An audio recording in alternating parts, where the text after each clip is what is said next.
Friends, it's good to be with you. You might have noticed we moved the sermon up just a bit in the order of worship this morning. Right after the sermon, I'm going to slip out today to go baptize the daughters of one of my good friends over at Highland Park Pres in their 11 o'clock service. So if I miss getting to visit with you after the service this morning, please don't hesitate.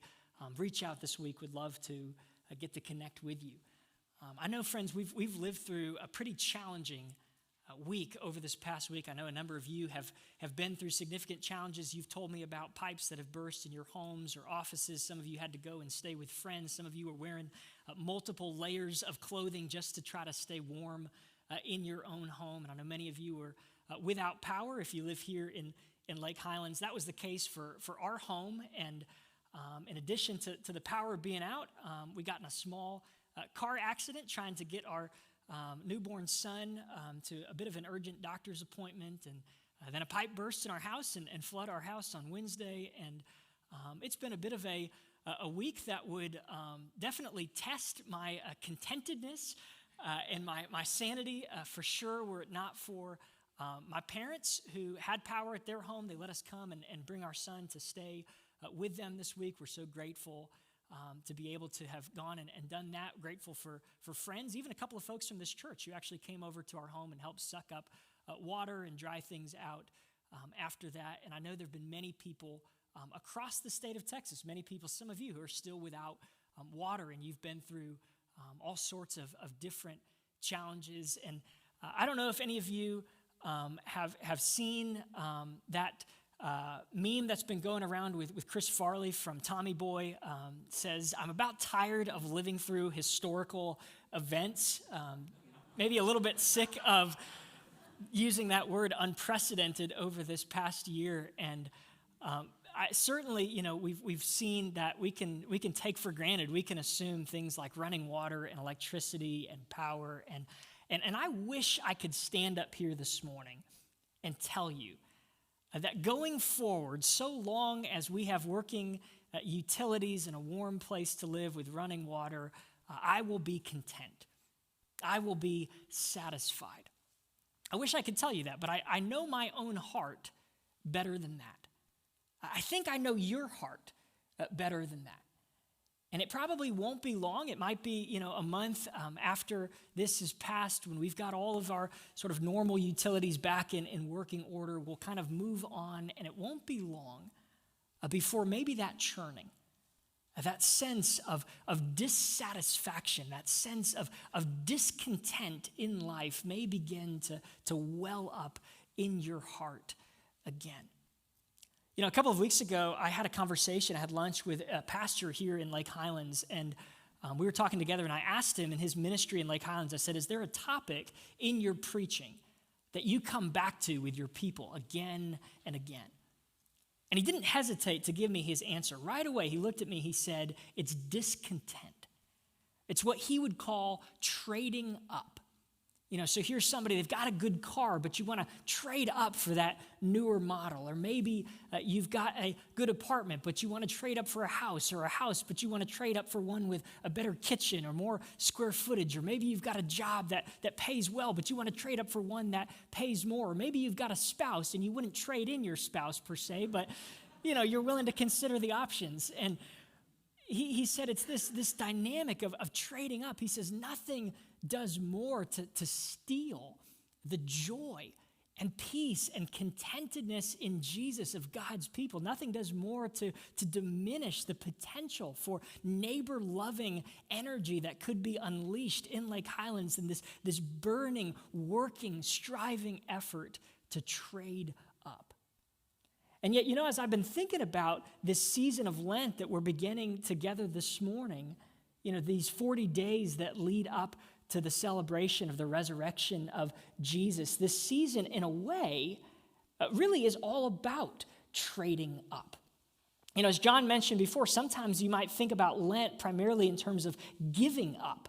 You think, I'm going to give up chocolate, or I'm going to give up social media, and maybe you do that to grow in your willpower or to score some points with God, or maybe you think that you're kind of punishing yourself for too many calories or too much screen time in the year prior.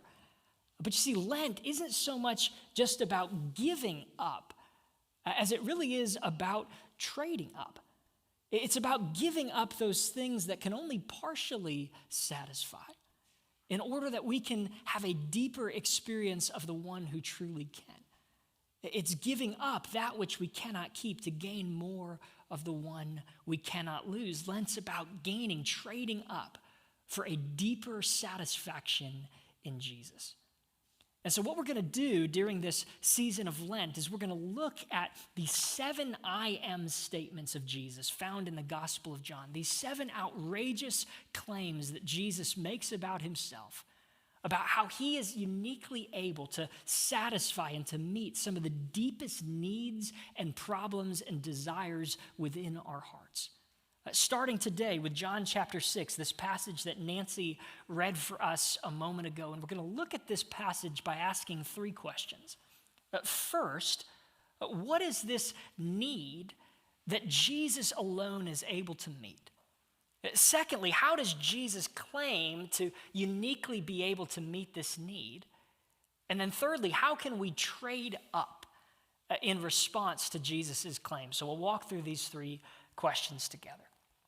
So first, what is the need that Jesus alone is able to meet? And on the surface of this passage, if you followed as Nancy was reading, the felt need of the people in this story is what? It's hunger, right? They want to eat. Again, Jesus has performed this amazing miracle. He's provided food for thousands of people. They've eaten, but now they're hungry again.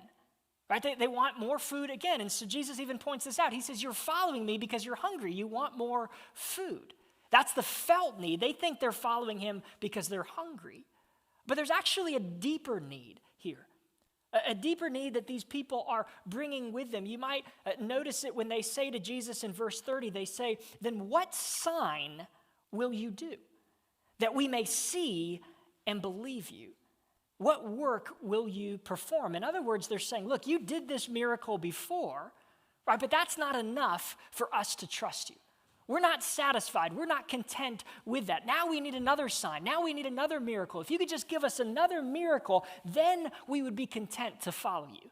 Then we would be satisfied to be able to entrust our lives to you. That's what they're saying. And yet, the very miracle that they appeal to actually proves the very opposite to be the case. It actually argues the very opposite of their point because, they look back to the Old Testament. They say, our ancestors back in the days of the Israelites, they ate manna in the wilderness. That sign, was enough for them to be content and satisfied. But if you know the story in the Old Testament, the very opposite is true. If you know the story of the Israelites, so God intervenes miraculously, brings them out of their slavery in Egypt and is leading them through the wilderness on the way to the promised land, and the people are hungry. So what does God do? He provides for them this bread from heaven called manna. They gather it up in the morning like the dew on the ground, and it's enough to sustain them, to provide for their needs. But are the people of Israel content with the manna? No. No, it doesn't take long before they start complaining. They start grumbling. They say, we're sick of this manna, to the point where they say, we feel sick. We feel faint. Our soul is drying up within us. Now, were they literally sick? No. Were they literally faint? No. God provided for all of their needs. But what's happened is they begin to be overtaken with this sense of discontent. And what discontent is? Discontent is where you look at the things around you in your life. You look at your life and you say, I'm not happy with the way things are in my life. What's in front of me is not enough. Right? There's not enough joy here. There's not enough peace here. There's not enough purpose or interest here. You look at your life and you find fault with it because you say it's not enough. And it may be because there's something that you're longing for that you feel that you don't have, or it might actually be because there's something that you were longing for that you get, and it's still not enough. I was reminded a couple of weeks ago was the Super Bowl, and I was reminded of this story of when Troy Aikman, he actually gave an interview once with Texas Monthly after he won his very first Super Bowl. He actually won the Super Bowl MVP in that game. And yet after winning that game, instead of going to the team party, do you know what he did? He went back to his hotel room. He said he wanted to just be by himself. He ordered up some beer from room service, and he said there by himself, he started feeling very reflective. And he said he thought back to when he was 16 years old. He said to when he thought to himself, if I could just get a car, if I could just start driving, then everything would be great with the world. Then I would be content. Then I would be satisfied. And he said that night after winning the Super Bowl, he felt that very same way that he did after turning 16. He said he thought to himself, what now? What now? It wasn't as satisfying as he thought that it would be. And that's the nature of discontent. You look at your life and you say, what I have here, it's not enough. Maybe you thought it would be, but it still doesn't feel that way. I mean, I wonder, even just think back on this past week, were there moments where you said to yourself, gosh, if we could just get our power back on, right, then all would be good with the world. Or you said, if we could just get out of our homes, we're just frozen in here, we feel so cramped up, then all would be good. If we just had running water, then we would be okay. And yet I wonder, before, when you had all those things, were you content? Were you satisfied? Did you look at your life and say, this is enough? And you see that the nature of discontent is that we become so diluted in our memory. We're so short-term in our memory. And in the case of the Israelites, if you know their story in the Old Testament, it's laughable. The Israelites, whom God has provided with this manna, they start saying to themselves, when we were back in Egypt, there we had some good food. There we had variety. There we had a spread, all the melons and the garlic and the leeks and the onions, and it was all free. Well, of course it was free because they were slaves. And so when they were in Egypt, they were saying to themselves, gosh, what good is all this free food if we ourselves are not free? Now they're out of Egypt and they're saying to themselves, what good is this freedom if we don't have any food, any variety of food? When they were in Egypt, they said, out there we could be happy, but here is not enough. Now they're out there and they say, back there we could be happy, but here is not enough. And you see, friends, that's the nature of our discontent. We look at our lives and we say, this isn't enough. Right? We can't enjoy what might be right in front of us. And you see, for some of us, that's the reason why maybe we're always switching hobbies. Maybe you're always switching churches. Maybe you're always switching friends or switching houses, even switching spouses, looking for that sense of contentedness and satisfaction, but you can't find it out there. Because, it's not ultimately found in your circumstances outside you. We tend to think it's based on what's outside of us. But you see, Jesus says, and the Bible says, actually the issue with our discontent is more of an issue inside of us. It's a dislocation that happens within our hearts. If you want an example of that, just go back to the Garden of Eden, right? Talk about great circumstances. Paradise, there's no death, there's no disease, probably no mosquitoes. Life is good in the Garden of Eden, and yet the serpent comes, right? And he brings this question. He says, did God really say you can't eat from any tree? They say, no. And we can eat from all these trees, but there's this one we're not supposed to eat from. But then as they begin to mistrust God's care and provision for them, the thought enters their mind, wait a minute, I bet that tree is the best tree.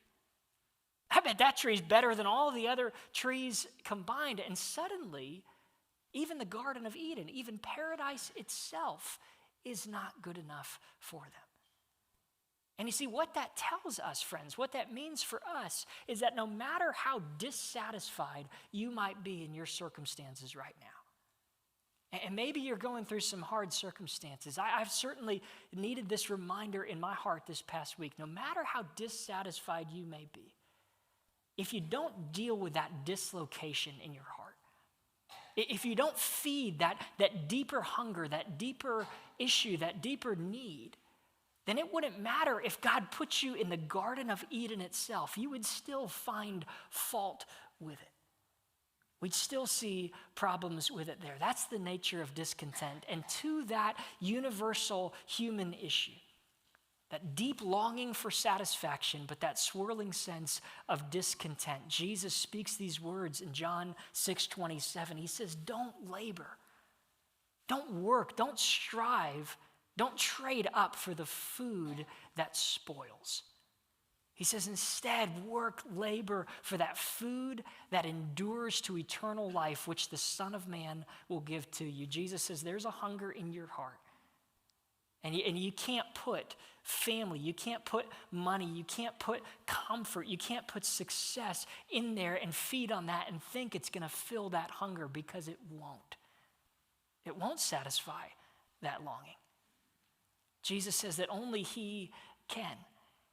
And he speaks this claim to our discontent. And there's our second point. What is this claim that Jesus makes?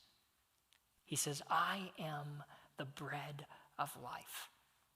Whoever comes to me will not hunger. Whoever believes in me will not thirst. And you see, when Jesus claims to be the bread of life, it's a really significant metaphor he's using, because in those days and in still parts of the world today, bread was the staple. Bread was the staple of your diet. You live on bread. And so for Jesus to say that he's the bread of life is for him to say, look, I'm not just going to guide you to life. I'm not just going to give you rules for your life. Jesus says, I am life. I'm the one that your soul can live on and live by. He says that manna that God provided for your ancestors in the wilderness, that was some pretty great stuff, but they ate it, they got hungry again. He says, the bread that I offer to you is able to satisfy the deepest longings of your soul. And Jesus says, I offer this bread to you freely. He says, I'm the only one who can love you in the way that you most long to be loved. I'm the only one who can give you a significance that no person can take, who can give you a peace that no circumstance can remove. Jesus says, I'm the bread of life, and he offers this bread freely to us. Did you notice in verse 27, Jesus says, this bread, the bread that endures to eternal life, he says, this bread the Son of Man gives to you. It's a gift. But how do the people respond? What's their very next question? They say, okay, yeah, Jesus, that's great. You're going to give us the bread of life, but tell me, what must we do? What must we be doing to be doing the works of God? We feel safest in that place of self-reliance. We feel safest when it's still somehow in our hands. It feeds our pride when we feel like, what do I have to do, God? So what's Jesus' response? He says, you want to do the works of God? Here's the work of God, to believe in the one he has sent. The work is to stop working. The labor is to stop laboring, to stop striving and grasping for that food that spoils, but instead to believe in the one God has sent, to trust in Jesus and who he is for you. And yet I'll tell you, our hearts, even still, are skeptical. They're slow to believe that. We still want to add something to it. We say, okay, that's it. All I got to do is believe. But how do I know if I'm believing faithfully enough? How do I know if I'm believing strongly enough or radically enough? We still want to somehow put the onus on us. But when we do so, we rob ourselves of the comfort and the assurance and the joy and the contentedness that Jesus here is offering to us. And Jesus tells us then that the ultimate anchor for our assurance, for our satisfaction, actually is not even in our own faith, but it's in his faithfulness to us. Look at those words he speaks in verse 37. Whoever comes to me, I will never cast out. Whoever comes to me, I will never cast out. You know, there was a 17th century writer named John Bunyan. He wrote a book called The Pilgrim's Progress. Maybe you've heard of it before. He also wrote another book. He wrote an entire book about this one verse in the Bible. It's called Come and Welcome to Jesus. And he's using the King James translation, but it's the same meaning. Listen to what he says. He says, if there were not a proneness in our hearts to fear that Jesus would cast us out, if we don't believe strongly enough, if we don't believe well enough, if there weren't a proneness to fear casting out, Christ needed not to have waylaid our fear, as he does by this great and strange expression, in no wise, he will in no wise cast us out. There needed not, as I might say, such a promise to be invented by the wisdom of heaven and worded at such a rate as it were on purpose to dash in pieces at one blow all the objections of coming sinners. And he lays out some of those objections. He says, but maybe you say, I'm a great sinner, or I'm an old sinner, or a hard-hearted sinner, or a backsliding sinner, or I'm a sinner who has sinned against your mercy. I'm stumbling over those same things again and again. Or maybe the suffering in your life causes you to wonder, God, could you really still be with me and for me? Maybe I've been cast out. He says, we bring these objections, but Jesus says, I will in no wise cast out. And this promise was provided to answer all objections and does answer them. Jesus says, I'm the bread of life. Whoever comes to me will never hunger. Whoever believes in me will never thirst. And this bread he offers so freely to us. There's his claim. So third and finally, how do we trade up in response to this claim? How do we respond to this? Because, some of us maybe are still a little bit cynical. When you look around you at your friends and your neighbors, people in your life, maybe even your own family, people say what's worth chasing, where you're going to find your satisfaction in your life, maybe is in so many other things besides Jesus. And you wonder, could it really be true? I mean, this guy who lived 2,000 years ago, this carpenter from Nazareth, he says he's the bread of life. Can I really believe that's where satisfaction is found in him? And of course, people in the crowd, some of them didn't believe him. In fact, some of them even despised him. They said to themselves, how could this be? Isn't this Joseph and Mary's son? Isn't this Jesus of Nazareth? There's no way that he can satisfy the longings of my heart. And they mocked him. They despised him. He was rejected. He was reviled. He was hung on a cross to die. Isaiah 53 says, we despised him and we esteemed him not. But friends, that's how he saved us. Jesus was despised for us. He refused to despise us. He looked past our sin and he loved us. And he went to the cross. Our instinct is to look past the good in others and to despise them. Jesus looked past the sin in us. And he loved us to the point of being despised for us, dying for us on the cross. And so like the crowds, we can despise the one who did not despise us but was despised for us. Or we can trade up for the bread of life.